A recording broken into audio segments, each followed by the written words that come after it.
Alrighty, this is what you need to make some Haitian eggs. You need 6 eggs. Always take the white stuff off so your eggs won't smell. Put some lemon on it. And now you can put your veggies on it.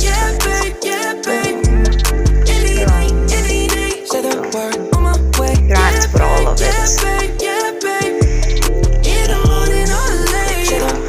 Hot dogs.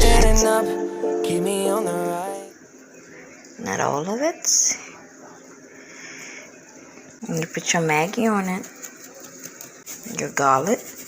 Put your thyme on. Fry your hot dog. Your green onions. Put the rest of your stuff. Put your eggs. Look at these, baby. Look. Put some ketchup. Pew. Pew. And bon appetit.